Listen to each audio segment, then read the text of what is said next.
Assalamualaikum warahmatullahi wabarakatuh. Shalom, Om Swastiastu, Namo Buddhaya, Salam Kebajikan. Tabe salamat, lingkungan latai, salam sujud karanda malempang. Adil kak talino, bacuramin kak saruga, basengat kak jubata. Arus, arus, arus. Pertama-tama, dengan rasa hormat, saya ingin mengucapkan terima kasih kepada Bapak Paul SPD MPD selaku dosen pengampu mata kuliah berbicara retorik. Selain itu, saya juga menyampaikan salam hangat kepada rekan-rekan mahasiswa serta penonton yang menonton video ini dimanapun kalian berada. Semoga kita tetap diberikan kesehatan dan perlindungan dari Tuhan Yang Maha Esa. Marilah kita panjatkan puji dan syukur atas karunia-Nya saya dapat diberikan kesempatan untuk menyampaikan materi retorik ini di hadapan para hadirin sekalian. Semoga apa yang saya sampaikan ini dapat berguna dan dapat menjadi hal yang positif bagi saya sendiri sebagai penyampai pemateri atau bahkan para penonton yang menyaksikan video ini. Hadirin sekalian, kita kini hidup di era semua itu serba digital. Jika kita membandingkan dengan dunia masa anak-anak orang tua kata dulu, tentu sangat berbeda. Jika di zaman dulu mereka ingin menghabiskan waktu, mereka bisa membantu orang tua mereka seperti berkebun, berladang, atau bahkan pergi ke sawah, seperti itu, membantu orang tua mereka. Atau bahkan jika mereka ingin bermain, mereka bisa mungkin mencari aktivitas-aktivitas seperti berlari-lari di halaman rumah, memanjat pohon, atau melakukan kegiatan-kegiatan seperti memancing, berenang, dan segala macam. Memang jika kita melihat di zaman sekarang ya masih banyak saja anak-anak yang masih menerapkan itu. Mereka bermain di luar dengan teman-teman sebaya mereka, bergaul. Tapi ada satu yang sangat kontras dan sangat terlihat perbedaannya. Iya, benar sekali. Banyak sekali anak-anak, terutama yang masih di bawah umur, sudah memiliki akses gadget pribadi. Memang tidak bisa kita salahkan juga, tidak bisa kita pungkiri gadget ini memang di zaman sekarang memang sangat membantu sekali. Bahkan untuk saya saja sebagai mahasiswa, ini sangat membantu untuk mengerjakan tugas atau bahkan ketika saya bosan, saya tinggal membuka aplikasi seperti YouTube atau bahkan aplikasi lain untuk menonton video-video lucu yang menarik yang membuat saya terhibur. Atau bahkan ketika saya ingin belajar, kita bisa membuka aplikasi-aplikasi pembelajaran yang berisikan materi-materi, atau saat kita ingin membaca buku, kita membuka aplikasi seperti e-book dan lain-lain, kita baca, kita buka, kita baca. Seperti itu. Atau mungkin bahkan saat kita ingin berbelanja baju, kita tidak perlu lagi pergi ke pasar capek-capek, panas ke pasar, pergi untuk membeli baju saja. Sudah seperti itu kita menawar-menawar juga ya Bapak Ibu ya, penonton sekalian. Kita tidak perlu lagi, kita tinggal buka aplikasi, banyak aplikasi-aplikasi yang menjual pakaian-pakaian yang mungkin bahkan lebih bagus daripada yang kita temukan di pasar. Jika secara offline, itu sudah lebih bagus. Tinggal kita pesan, klik keranjang, barang sampai, kita tunggu saja beberapa hari, tidak perlu kita capek-capek keluar rumah. Seperti itu. Nah, hadirin sekalian, meskipun gadget itu memberikan banyak sekali kemudahan bagi kita, tetap saja kemudahan itu tidak datang dengan harga yang murah. Terutama bagi anak-anak yang masih di bawah umur. Ada banyak sekali hal-hal yang bisa merugikan mereka. Menurut data dari Kominfo tahun 2023 saja menunjukkan bahwa sekitar 65% anak-anak di Indonesia yang berada di bawah usia 12 tahun sudah memiliki akses terhadap smartphone pribadi. Lebih dalam lagi, menurut survei Komisi Perlindungan Anak Indonesia atau KPAI di tahun yang sama juga menunjukkan lebih dari 60% anak-anak di Indonesia menggunakan gadget lebih dari 5 jam per hari. Dan sekitar 38 diantaranya sudah menunjukkan gejala kecanduan gadget. Ini adalah hal yang sangat tinggi, angka yang sangat tinggi sekali saudara-saudara. Ini juga harus menjadi perhatian kita semua. Gadget memang sebenarnya membawa banyak manfaat-manfaat positif dalam konteks pendidikan, misalnya seperti tadi ketika ingin belajar membuka buku, oh kita buka saja buku cerita online, misalnya ketika kita ingin menceritakan kita bisa membaca buku tersebut, atau bahkan ketika kita ingin mengajarkan sesuatu seperti berbahasa, kita bisa membuka aplikasi-aplikasi seperti Duolingo, Khan Academy Kids, Marbel Belajar, dan lain-lain. Nah, tidak hanya itu, selain itu gadget juga bisa membantu mereka untuk melakukan eksperimen digital. Mereka bisa mengembangkan kreativitas mereka dengan aplikasi-aplikasi yang bisa digunakan untuk menggambar secara online, seperti itu, atau melalui game edukatif juga bisa. Namun, balik lagi, di balik manfaat yang sangat membantu itu, gadget juga memiliki sisi yang sangat gelap, yang sering luput dari perhatian kita semua. Anak-anak, terutama yang masih di bawah umur ini, mereka masih berada pada usia yang dimana otak mereka itu masih dalam pertumbuhan, masih dalam masa pertumbuhan, sangat mudah terpengaruh oleh rangsangan visual ataupun suara dari layar. Nah, menurut penelitian juga, tepatnya menurut American Academy of Pediatrics atau AAP pada tahun 2023, menunjukkan bahwa anak-anak yang menggunakan gadget secara berlebihan beresiko mengalami penurunan konsentrasi, gangguan daya ingat, dan berkurangnya kemampuan sosialisasi. Tak hanya itu, masalah fisik juga tidak luput dari kejadian tersebut, dari masalah ini. Menurut WHO sendiri, lebih dari 80% anak di dunia ini tidak memenuhi rekomendasi aktivitas-aktivitas fisik harian mereka karena terlalu sering bermain atau duduk di depan gadget. Anak-anak Indonesia juga termasuk loh di dalamnya. Nah, selain itu, jika kita mendalami lagi, riset dari Kementerian Kesehatan pada tahun yang sama, yaitu 2023, mencatat bahwa kasus obesitas anak meningkat hingga 12% dalam 5 tahun terakhir. Nah, salah satu penyebabnya ini juga ya karena tadi terlalu sering bermain gadget, duduk terlalu lama menatap layar, seperti itu. Tidak ada aktivitas fisik, akhirnya mereka melakukan hidup yang pasif. Lalu apakah masalahnya hanya di situ saja? Tentu saja tidak nih. Tak hanya itu, masalah seperti gangguan tidur juga tidak luput dari hal-hal ini. Mereka mengalami kelelahan mata hingga gangguan postur akibat bermain gadget.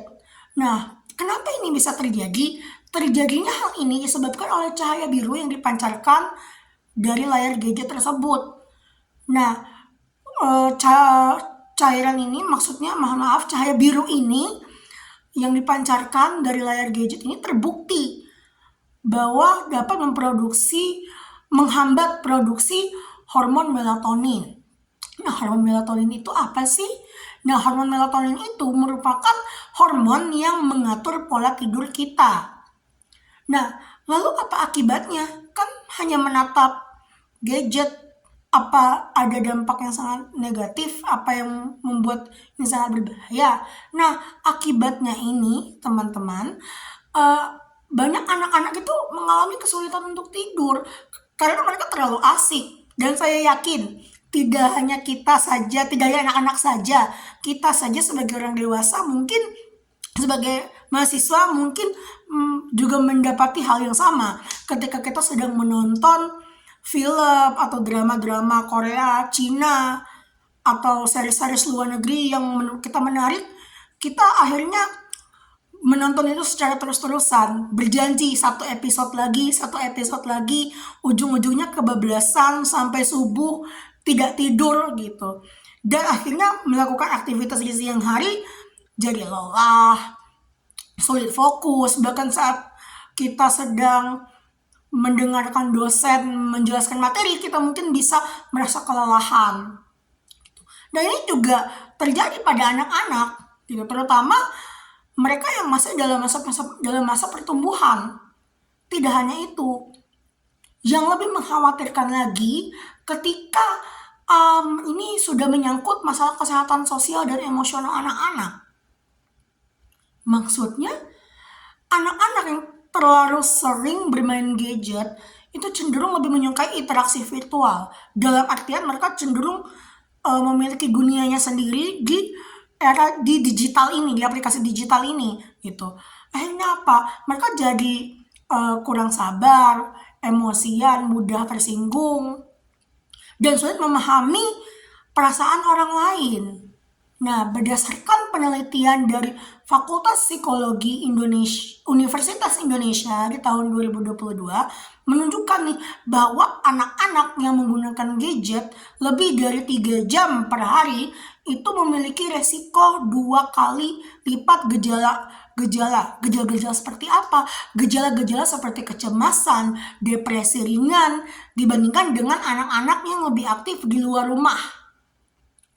Selain itu, konten-konten yang bermasalah, konten-konten yang berbahaya juga menjadi masalah nih di sini. Di balik dunia maya, tentu kita menemukan dunia maya itu sangat luas sekali ya, saudara-saudara sekalian. Banyak sekali konten-konten yang bisa saja berbahaya jika tidak ada pengawasan. Konten-konten seperti video-video kekerasan, ujaran kebencian atau hate speech, kemudian konten-konten pornografi, dan sebagainya. Nah, di tahun 2023 sendiri, Kementerian Kominfo berhasil memblokir lebih dari 800 situs yang bermuatan negatif yang akan berpotensi diakses oleh anak-anak.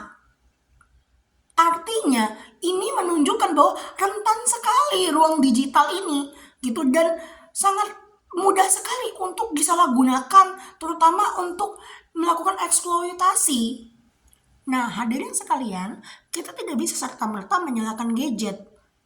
Karena pada dasarnya gadget ini hanyalah alat yang baik dan buruknya tergantung kita sebagai pengguna. Apakah kita akan membawa gadget ini pada dampak positif atau malah kita akan membawa ini ke dalam dampak yang negatif? Pada masa COVID-19 misalnya, gadget ini sangat membantu, ia menjadi penyelamat. Meski kita pada saat itu tetap harus mengorbankan uang untuk membeli kuota internet. Jika kita ingin mengadakan Zoom meeting ya seperti itu, terus kita juga harus belajar bagaimana caranya untuk menjalankan aplikasi-aplikasi ini karena memang sangat membingungkan. Bahkan saya juga memiliki pengalaman yang sama, di mana saya saat itu juga merasa kebingungan bagaimana cara mengotak-atik aplikasi ini, bagaimana caranya melakukan ini, menghidupkan kamera, dan segala macam. Ini juga sangat susah. Tetapi kita tetap harus beradaptasi dengan hal-hal itu. Nah, lalu alih-alih melarang anak untuk menggunakan gadget, sebaiknya kita ajarkan boundaries atau batasan-batasan. Kita mengajarkan mereka bagaimana melakukan yang namanya literasi digital, dan juga pembatasan penggunaan gadget sejak dini. Lalu bagaimana caranya? Nah, berdasarkan rekomendasi dari American Academy of Pediatrics, anak di bawah usia 2 tahun sebaiknya tidak terpapai layar sama sekali. Sementara anak di usia 2 hingga 5 tahun disarankan menggunakan gadget maksimal 1 jam per hari dan dengan pengawasan orang tua. Lalu untuk anak-anak di usia sekolah dasar, orang tua dianjurkan menetapkan batasan waktu yang konsisten. Selain itu, mereka juga harus mendorong aktivitas non-digital seperti membaca buku, bermain di luar, atau bahkan berolahraga. Nah, selain di lingkungan keluarga, terutama orang tua, pendidikan formal, terutama sekolah, juga memiliki hal yang penting dalam hal ini. Mereka juga memiliki peran yang sangat penting. Guru sebagai tenaga pendidik diharapkan dapat membantu dalam pembentukan karakter dan kebiasaan anak. Caranya seperti apa? Guru mungkin bisa memanfaatkan teknologi untuk mengerjakan tugas-tugas interaktif yang secara online atau daring. Selain itu juga menggunakan program-program seperti gerakan literasi digital sekolah yang digagas oleh Kemendikbud SITEK, RISTEK tahun 2023 bisa juga menjadi sarana salah satunya. Hadirin yang saya hormati, kita semua bertanggung jawab terhadap masa depan generasi muda. Jika kita pada hari ini membiarkan adik-adik kita tenggelam dalam dunia digital tanpa pengawasan, maka kita akan menghadapi generasi yang memang cerdas secara teknologi, tetapi miskin empati. Tentu kita tidak ingin hal itu terjadi. Oleh karena itu, kita pastinya ingin sesuatu itu seimbang. Baik itu antara kecerdasan intelektual atau bahkan kecerdasan emosional. Nah, sebagai mahasiswa sendiri, kita perlu mengajarkan adik-adik kita, memberi contoh bahwa teknologi ini bisa digunakan secara bijak. Tidak hanya untuk kegiatan hiburan saja, ini bisa digunakan untuk belajar, atau bahkan kita bisa berkreasi hingga berkontribusi di dalam dunia digital. Itu tentu sangat bisa. Kita perlu membangun kesadaran pada mereka bahwa teknologi ini bukan berarti kita kehilangan nilai-nilai kemanusiaan kita. Bisa kita bayangkan bagaimana jika di masa depan anak-anak itu tidak hanya mampu menatap layar, tetapi juga mampu menatap dunia dengan mata ingin tahu. Hati mereka juga dipenuhi oleh empati yang sangat besar. Dan pikiran mereka pun kreatif. Oleh karena itu kita jadikan gadget ini sebagai bagian dari hidup kita. Bukan untuk penguasa hidup. Bukan untuk membawa kita ke dalam kehancuran, kegelapan. Baik, sebagai penutup, izinkan saya untuk mengajak kita semua untuk menjadi pengguna teknologi yang cerdas dan peduli. Dunia digital memang tidak bisa kita hindari, karena semakin hari dunia ini semakin berkembang, teknologi itu semakin banyak, dan bahkan kita sekarang itu mungkin bisa digantikan oleh yang namanya robot, saking canggihnya teknologi. Karena itu kita harus mengajarkan adik-adik kita bagaimana cara cerdas dalam menggunakan teknologi agar kita tidak terjerumus ke dalam hal-hal yang akan merugikan kita ke depannya. Mari kita bangun stigma bahwa gadget ini bukanlah musuh, tetapi bisa menjadi sahabat kita yang bisa kita kontrol, kita kendalikan, dan bisa menjadi sangat bermanfaat bagi kita. Baik, itu saja yang saya dapat sampaikan pada materi saya pada hari ini. Sebelumnya saya ingin meminta maaf apabila ada kesalahan, baik itu dalam segi ucapan atau bahkan tindakan yang saya lakukan. Selain itu, saya juga berharap bahwa video ini dapat menjadi pembelajaran bagi kita, di mana sesuatu yang positif marilah kita ambil dan yang negatif marilah kita buang. Oleh karena itu, saya harap semoga video ini sangat bermanfaat bagi pemirsa sekalian. Atas perhatiannya saya ucapkan terima kasih. Sampai jumpa di video berikutnya.